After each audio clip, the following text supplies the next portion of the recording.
Baixa o farol, mané. Ó, motolama na área. Vejo muita gente fugindo de viajar à noite. Mas por que tanto estresse em viajar à noite? Eu, pessoalmente, desde os tempos do Enduro da Liberdade, que era um enduro noturno totalmente corrido à noite, e fazia rally noturno também, sempre tive uma predileção por andar à noite. Aliás, eu sempre prefiro viajar à noite. As estradas estão mais vazias, com menos carro fazendo o que não deve, poucos caminhões e, fundamentalmente, o clima é mais ameno. Andar de moto à noite, quer seja na cidade ou na estrada, é sempre uma experiência fantástica. No entanto, tem seus percalços. No meu modo de ver, existem 3 requisitos básicos: ter boa visão, ter bons faróis e uma moto bem revisada. É claro que estou falando de sair de casa à noite para viajar. Encarar uma longa jornada depois de um dia todo viajando também não é recomendado. Lembro da época que ainda não era moda viajar para a Argentina. Eu fui com os amigos até Buenos Aires de CB400. Na volta, já no drive de chegar em casa, saímos de Uruguaiana às 7 horas da manhã e fomos dormir em Registro, já quase chegando em São Paulo. Chegamos lá às 2h30, já moídos. O trecho final foram 400 km já à noite e no início ainda pegamos uma chuvinha. Foi bem desgastante. Mas isso foi contingência, o plano não era esse. Mas independente dos contratempos, eu prefiro viajar à noite. É claro que se você não tiver uma boa visão noturna, o trem complica um pouco. Como diz o poeta, ter uma boa visão é sinônimo de qualidade de vida. Os olhos são a janela da alma. Mas andando de moto, os olhos são a janela para a estrada. E se não conseguir ver direito à noite, o bicho pega. Mas ainda assim, é bom demais. E já que o assunto é noturno, vamos comentar algumas regras básicas para viajar à noite e qual é a parte boa de viajar à noite. Motolama começando agora.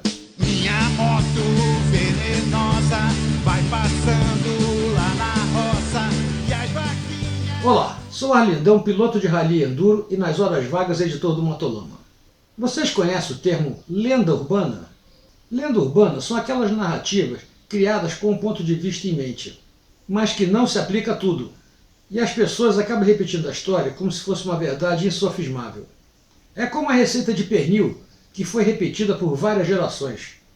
E na receita constava cortar a ponta do pernil. E todas as gerações repetiam a mesma coisa. Mas a origem do tal corte vinha do forno da bisavó, que era pequeno, e tinha que cortar a ponta do pernil, senão não cabia. E todos assumiam que fazia parte da receita. Pois é, por isso que o Motolama vai atrás dessas lendas para descobrir o que é verdade e o que é fake. E entre elas, viajar à noite é uma coisa que as pessoas evitam, mas nem sabem por que direito. É claro que cada um vai ter uma história diferente, mas de um modo geral, é lenda.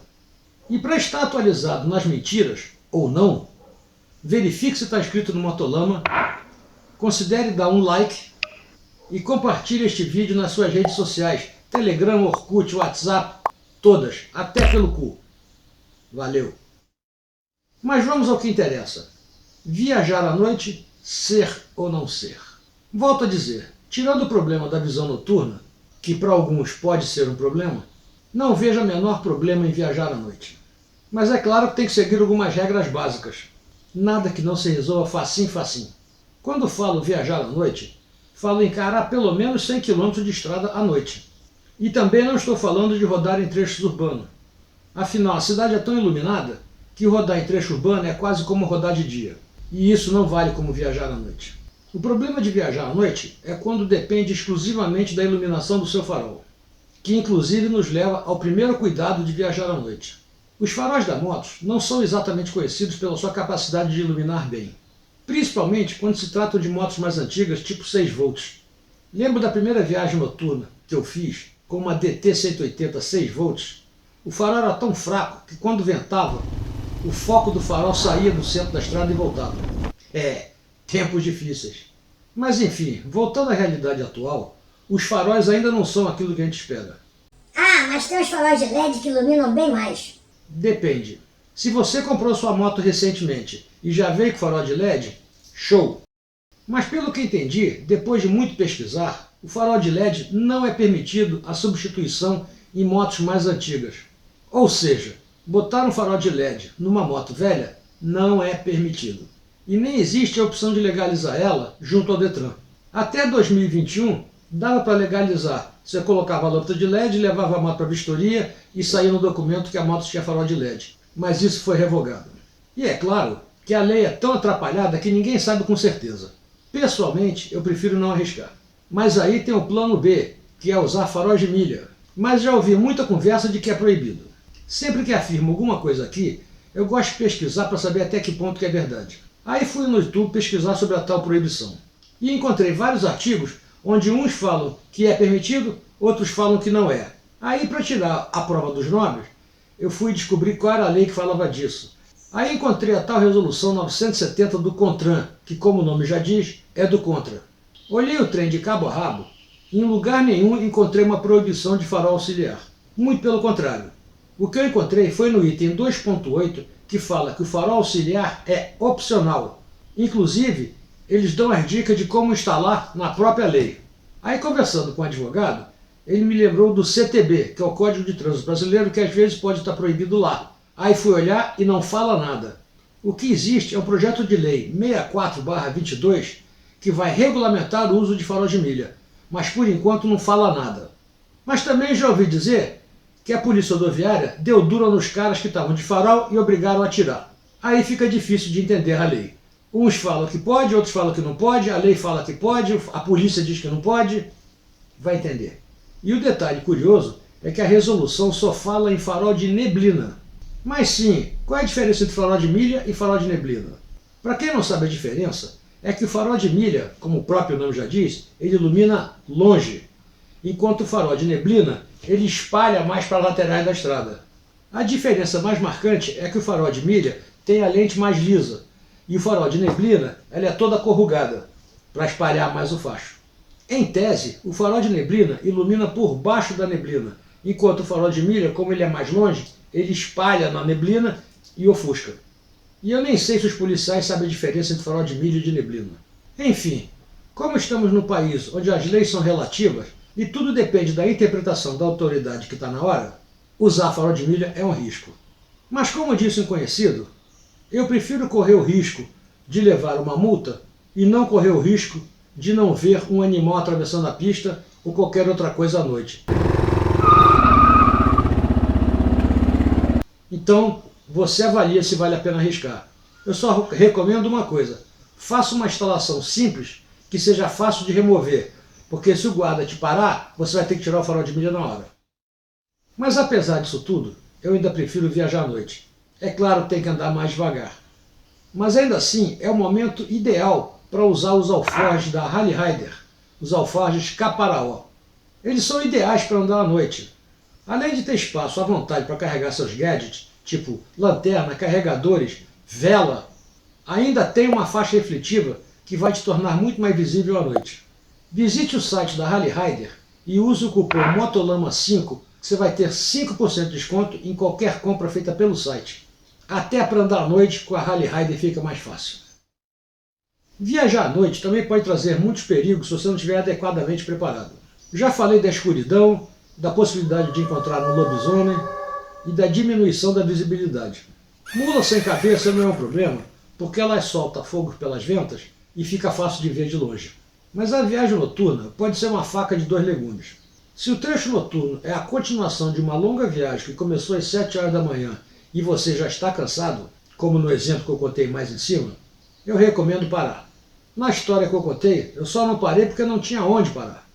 O cansaço pode atrapalhar bastante e a fadiga aumenta o risco de fazer caca. Até o raciocínio fica mais lento. A pior parte da estrada à noite são os faróis em sentido contrário. Nem sempre o mané abaixa o farol, mas a solução para evitar o ofuscamento é olhar para o canto da estrada. Desvia o olhar do farol e olha para o canto da estrada, para não perder a reta. A ofuscada te dá uma cegueira momentânea, e é por isso que deve desviar os olhos para não ficar ofuscado. Mas por outro lado, se saiu de casa para encarar um trecho noturno, uma das principais de viajar à noite é encontrar as estradas vazias, e costuma que as temperaturas fiquem bem mais agradáveis à noite, o que aumenta o seu conforto durante a viagem. E tem mais, andar à noite, o ar tem um cheiro mais agradável, e isso transmite uma sensação de paz. É quase um momento de meditação. Durante o dia, o lance é enrolar o arame, fazer curvas com freadas no limite, curtir a paisagem, mas durante a noite eu curto mais o passeio. Esse é o lado bom. E como à noite todos os gatos são pardos, um dos inconvenientes é não poder curtir a paisagem. Mas quem liga para a paisagem? É claro que tem outros inconvenientes. À noite tem um monte de gente que encheu a cara e está voltando para casa tonto. Isso é um perigo. E é imprevisível. Não que não tenha durante o dia, mas à noite o risco é maior. E tem mais. À noite a vida selvagem fica mais ativa. Atropelar um veado à noite, além de machucar, ainda vão te chamar de... Concluindo, para viajar à noite, é super importante você preparar sua moto. Verifique se tudo está acendendo, nem precisa dizer porquê, né? Obviamente que a iluminação é fundamental para a visibilidade noturna, tanto para você ver a estrada como para os outros te verem. E a manutenção em geral da moto também é importante. Não é nada divertido quebrar uma besteira no meio da noite e ficar tateando para achar o defeito. No escuro. Lembra do lobisomem. E tem mais, o equipamento que você usa para andar à noite também é importante. Para começar, de noite é mais frio. O capacete tem que ter uma viseira clara por razões óbvias. E se possível, use roupas refletivas para ficar mais aceso à noite. Algumas jaquetas e capacetes já vêm com tiras refletivas. Vai ficar igual um pirilampo. Então, para resumir tudo o que eu falei, os prós de viajar à noite são: é mais tranquilo, a estrada é mais vazia, as temperaturas são mais agradáveis e tem mais pista para acelerar, desde que você esteja vendo. E os contras são os motoristas encachaçados, a visibilidade pode ser fraca, tanto para ver quanto para ser visto, mais insetos e animais da pista, tira a mula sem cabeça que essa dá para ver. E o pior de tudo, se quebrar à noite, além de ter que tatear para achar o problema, tudo está fechado. Posto, oficina, borracheiro, essa é a parte ruim. Um detalhe importante é levar lanterna e equipamento de iluminação. Lembra, tatear um defeito no escuro é complicado. Mesmo com todos os percalços, eu acho viajar à noite tudo de bom. É uma experiência do cascaio. Pode ser perigoso se não for feito direito, mas preparando sua moto direitinho, bem revisada e vestindo o equipamento adequado, sua viagem nas caladas da noite pode ser bem agradável. A liberdade é absoluta. Tudo é silêncio. Ninguém buzina para te encher o saco. É só você e sua moto numa estrada sem fim. Poesia! Se nunca viajou à noite, faça essa experiência, sem preconceitos. Abra sua mente. Se não for bom, me xinga aqui embaixo nos comentários. Mas se for legal, me fala. Então é isso. Um abraço noturno. Até a semana que vem. Fui.